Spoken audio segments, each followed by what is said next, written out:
Agora, gente, vamos falar de Bitcoin, porque a criptomoeda opera em alto nessa terça, mas continua abaixo dos 80 mil dólares. E no começo da semana, é importante lembrar, a gente acompanhou a queda do criptoativo, perdeu mais de 5%, enquanto outras criptomoedas chegaram a perder quase 10%. Movimento que é, no fim das contas, mais um resultado aí desse efeito do tarifaço de Donald Trump. E para falar mais sobre essa situação das criptomoedas, nesse contexto, eu converso agora com o Felipe Martorano, analista de cripto da Levante. Tudo bem, Felipe? Bom dia para você. Obrigada por conversar com a gente aqui no CNN Money. Bom dia, como você está? Tudo certo? Tudo certo, Felipe. Eu quero muito te ouvir sobre esse cenário. Estamos acompanhando nesse momento, tá? Bitcoin subindo em torno aí de 3,30% nos 79 mil dólares nesse momento. A gente está vendo um cenário de correção das altas lá do fim do ano, por exemplo. O que a gente pode... O que pode explicar, na verdade, esse cenário de desvalorização do Bitcoin nos últimos dias, a partir desse cenário proposto aí por Donald Trump com as tarifas e essa grande volatilidade no mercado também? Perfeito. Então, hoje, quando a gente fala de Bitcoin, a gente precisa interpretá-lo como um ativo mais correlacionado com o mercado tradicional. Houve um momento que realmente o Bitcoin, o mercado cripto, ele não tinha correlação alguma com o mercado tradicional. Entretanto, principalmente com a entrada dos investidores institucionais, isso tem se tornado cada vez mais claro. E o Bitcoin ele não foi diferente. Ele, inclusive, está caindo no year to date, desde o início do ano para cá, a mesma relação, né, a mesma coisa quanto o S&P 500. Então, o Bitcoin, desde o início do ano, corrige 14%, o S&P 500, 13,7%, mais ou menos. Então, a relação está muito semelhante. No mais, essa incerteza pautada ali pelas tarifas do Donald Trump faz com que os investidores fiquem menos avessos ao risco. Então, eles acabam tirando dinheiro, tudo aquilo que é mais líquido e, portanto, acabam removendo liquidez ali do mercado de criptomoedas. Mas, da mesma forma que a gente teve esse impacto negativo agora, a gente tem um destaque positivo porque, historicamente, o mercado de criptomoedas sempre teve um beta muito maior do que o mercado tradicional. Ou seja, quando o mercado sobe, ele sobe, vamos dizer assim, 2, 3 vezes mais, e quando o mercado também corrige, é a mesma relação de queda. Só que com o espaço que o mercado de criptomoedas vem ganhando ao longo dos anos, a gente percebe que essa relação agora está muito similar. E quando a gente olha para os futuros dos Estados Unidos, ponderado pelo próprio S&P 500, a gente percebe que hoje os futuros dos Estados Unidos, assim como de outros índices globais, estão em alta. Portanto, o mercado cripto também tem essa margem para operar em campo positivo. Perfeito, interessante acompanhar. E aí queria te perguntar, porque é engraçado, a gente estava falando ano passado, fim do ano passado, sobre essa perspectiva de alta do Bitcoin e talvez já pensando em, olha, talvez chegue nos 150 mil dólares. Será que agora a gente pode ter esse objetivo? Porque lembrando, né, passou dos 100 mil dólares, foi muito comemorado esse marco aí quando passou pelos 100 mil dólares, e eu queria te ouvir sobre os próximos passos. A gente está diante de um cenário de alta volatilidade, está difícil prever qual pode ser o caminho daqui para frente, mas queria entender um pouco da sua percepção diante desse movimento. Perfeito. Eu acho que quando a gente olha para o ciclo do Bitcoin, a gente consegue projetá-lo olhando tudo o que ocorreu pelo retrovisor.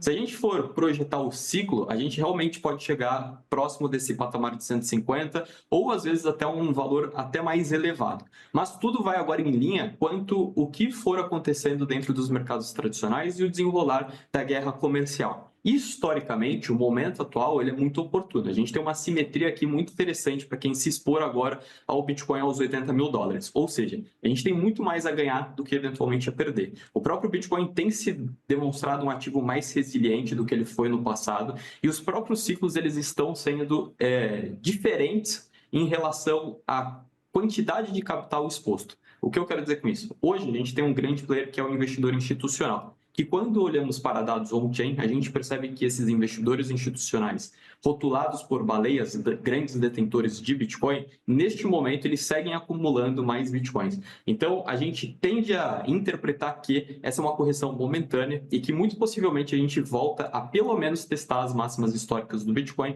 que atingimos ali para o início do ano de 2025, próximo aos 110 mil dólares. Então, tudo vai se derivar de como as tarifas e a guerra comercial forem seguindo daqui em diante. A gente não tem nenhum driver muito específico este ano para o próprio Bitcoin, a gente tem mais drivers quanto à relação macroeconômica. Então, queda nos juros, como a gente já pode observar, a expectativa do mercado são 4 cortes para 2025, a própria entrada dos investidores institucionais, conforme essa relação de risco for diminuindo no mercado, então, naturalmente, quando juros forem diminuindo e a percepção de risco também, a gente tem essa liquidez saindo do mercado de renda fixa, por exemplo, e vindo para o mercado de capital de risco e, consequentemente, uma parte desse dinheiro vai escoar para o mercado cripto. Então, as perspectivas elas ainda são positivas, mas no curto prazo tudo está em cima sobre como que a gente vai ter aí a relação de guerra comercial e os impactos derivados a esse contexto macro. Perfeito. E a partir então dessa sua resposta, eu queria te ouvir qual a orientação para o investidor que nesse momento pode estar meio perdido. A gente percebe que o mercado em si está perdido. A gente viu o que aconteceu no dia de ontem com relação à fala de Donald Trump, no aguardo de qualquer novo posicionamento do governo norte-americano. E aí, diante disso, o mercado e, de modo geral, os investidores ficam sem entender como agir, né? Especificamente com relação ao Bitcoin, levando em consideração que está sendo negociado durante 24 horas. Qual o caminho a se seguir nesse caso? Isso é bem importante que você trouxe para nós. Então, é um ativo que tem liquidez 24/7. Justamente por isso que, eventualmente, ele tem também uma volatilidade maior. Então, quando os mercados estão fechados, o Bitcoin ele está aberto à negociação. Então, quando você demanda liquidez, às vezes o mercado cripto é aquele único que você consegue tê-la. Então, muitos investidores, às vezes, nem buscam vender os seus Bitcoins porque eles gostariam, mas sim porque eles precisam. Mas o contexto aqui é de muita calma. A gente não quebrou o ciclo e também não tem nenhum movimento fundamentalista dizendo que as criptomoedas elas não se tornam um bom investimento. Eu acho que o investidor, neste momento, ele precisa entender a relação de risco que ele tem para se expor ao mercado cripto, porque realmente é um mercado muito mais volátil do que o mercado tradicional. Então, ter uma exposição conservadora dentro do perfil de risco que ele consegue assumir é algo muito positivo. Quando a gente pega o histórico dessa estratégia de adicionar Bitcoin dentro de qualquer portfólio, tende a trazer uma relação de risco-retorno muito melhor para aqueles que não possuem. Então, essas correções fazem parte da exposição a essa classe de criptoativos que ainda é disruptiva, ela ainda está no começo. O Bitcoin, que é o nosso norte, que é o porto seguro, o ativo mais valioso e também o mais antigo, ele tem um pouco mais de 16 anos. O restante do mercado fica em torno de uns 10 anos de existência. Então, a volatilidade vai fazer parte, mas é justamente dela que a gente consegue ter oportunidades como essa de estar comprando a bons preços. O suporte do Bitcoin a 75 mil dólares segurou muito bem. Neste patamar aqui, nenhum indicador on-chain sinaliza um momento de exaustão e muitos indicadores que foram muito assertivos no passado mostram para nós que este momento é um bom momento para estar comprando. Mas, obviamente, fazer compras fracionadas, porque o risco ainda é muito alto. Então, para também não tentar pegar a faca caindo, eu acredito que é ir se expondo aos poucos dentro de uma classe de ativos que tende a entregar muito valor ao longo do tempo. Perfeito. Eu gostaria até de te ouvir com relação a esse cenário, porque a gente sabe que existem dúvidas, tem gente que ainda tem dúvidas com relação ao Bitcoin. De modo geral, tem gente que tem medo de fazer esse movimento. E em um cenário de alta volatilidade, a gente viu, por exemplo, até o ouro se valorizando, a gente viu muita gente olhando para esses ativos que são considerados mais seguros, né? Como é que você enxerga, nesse caso, o Bitcoin, nesse caso, criptoativos de modo geral, diante de um cenário de alta volatilidade, de grande instabilidade? O Bitcoin, ele possui algumas narrativas que foram sendo melhor limitadas ao longo do tempo. Entretanto, as duas principais que existem hoje é de ser um ouro 2.0, que existe uma correlação contra o ativo, que se perdeu nessas últimas semanas, dado ao tamanho das incertezas quanto ao movimento macroeconômico, mas existe essa correlação histórica. Então, possivelmente, a gente vai ver o Bitcoin voltar à proximidade do que o ouro está sendo negociado. Inclusive, uma das ponderações de precificação do Bitcoin é justamente ir roubando, entre aspas, o market cap do ouro, esse percentual de alocação. E alguns grandes gestores e heads, eles já colocam o Bitcoin como um ativo de proteção, mesmo tendo essa volatilidade, por conta da sua assimetria e também por ser interpretado como um ativo que não possui vínculo político a uma região determinada. Então, é uma exposição no mais inteligente, dada a um risco sistêmico que se constrói ao longo do tempo. Então, ele é sim um ativo mais volátil, mas você pode interpretá-lo como proteção, uma espécie de ouro digital. Então, obviamente, é algo que vai sendo construído ao longo do tempo. Entretanto, a gente já viu que, num passado recente, a gente teve o Bitcoin entrando como um ativo dentro de uma reserva estratégica da maior economia do mundo. Então, isso, conforme os anos vão passando, vai se tornando cada vez mais... Essa interpretação vai ficando cada vez mais condizente. Então, o que hoje a gente teve nos últimos dias, principalmente quando foi anunciado as tarifas no dia 2, a gente viu todo o mercado, sem exceção ativos correlacionados ou descorrelacionados, todos eles corrigindo. Isso porque a liquidez era de maior exigência naquele momento. Entretanto, agora a gente vê a normalidade sendo construída novamente e muito possivelmente, quando a gente pega o histórico do índice do medo, por exemplo, o VIX, a gente percebe que aos patamares atuais, a gente estava muito similar a patamares, por exemplo, da pandemia.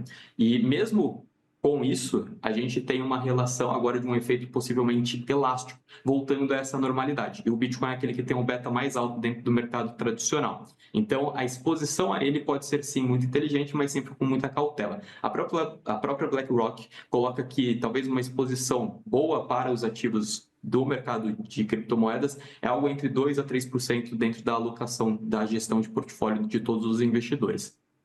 Outro ponto, Felipe, que eu gostaria de te ouvir, a gente sabe dos esforços por parte de Donald Trump para até fazer bombar, né, o Bitcoin de modo geral nesse ano agora de 2025. Durante o governo dele, de modo geral, a gente viu o Donald Trump anunciando a questão da reserva de emergência de Bitcoin, a gente viu o Donald Trump lançando o meme coin, por exemplo, vimos o impacto que isso teve e eu gostaria de te ouvir com relação a essa expectativa toda para esse governo de Donald Trump, porque desde que Donald Trump foi eleito, a gente viu a valorização muito forte do Bitcoin, de modo geral, de vários criptoativos, né? E Donald Trump tem feito algumas investidas.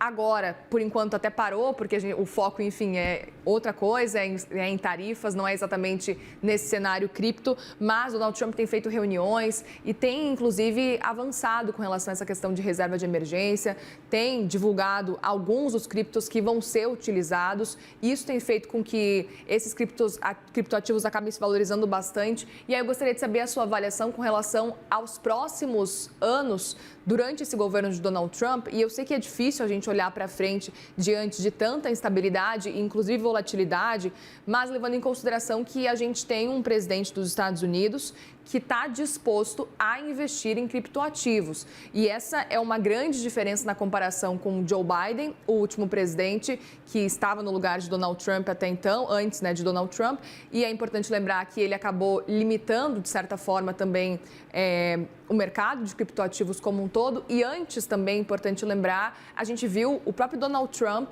que na época não era tão a favor dos criptoativos, do Bitcoin, e mudou de opinião agora nesse novo mandato. Queria ouvir a sua avaliação sobre essa perspectiva para esse governo, levando em consideração também essas novidades aí, incluindo tarifas, volatilidade.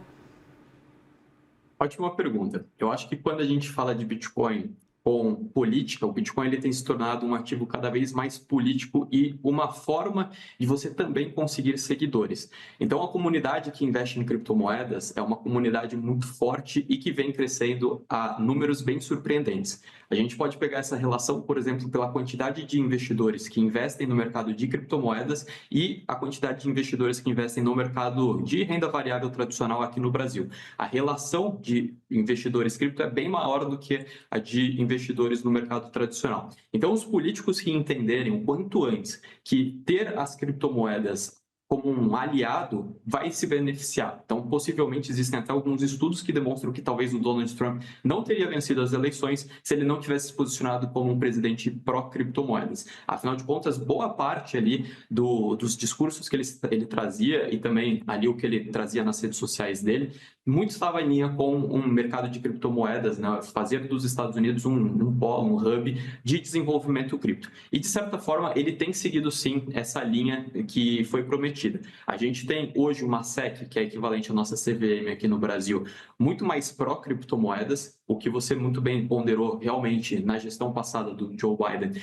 A SEC era um empecilho dentro do universo das criptomoedas, inúmeros processos e perseguições em cima de todos os protocolos que estavam sendo desenvolvidos, e hoje a gente tem ali um oceano muito mais azul quanto ao desenvolvimento do mercado cripto do que anteriormente. Além do mais, a gente tem hoje, por exemplo, a maior gestora de investimento do mundo, que é a BlackRock, trazendo aquele selo de certificação para o mercado cripto, que acaba, obviamente, trazendo mais segurança para outras instituições também aproveitarem e adicionar Bitcoin ao seu portfólio, e também o próprio fundo que o Donald Trump criou, que, a princípio, o mercado esperava que os Estados Unidos começassem a comprar o Bitcoin naquele exato momento.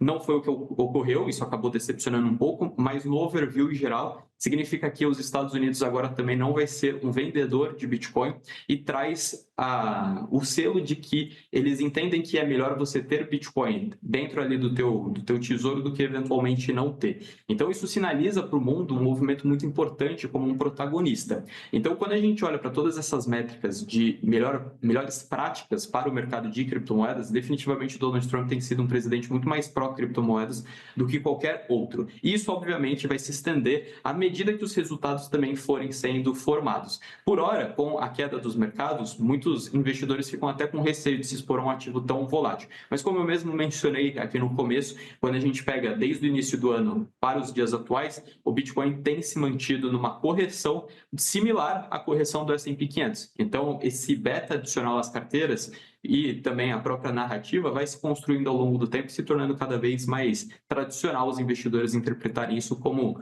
uma alocação estratégica de portfólio. Muito bem, Felipe Martorano, analista de cripto da Levante, muitíssimo obrigada pela presença aqui, pelo papo. Um bom dia para você por aí, boa semana também. Eu que agradeço pelo convite. Muito bom dia para vocês também. Obrigado. Obrigada, Felipe.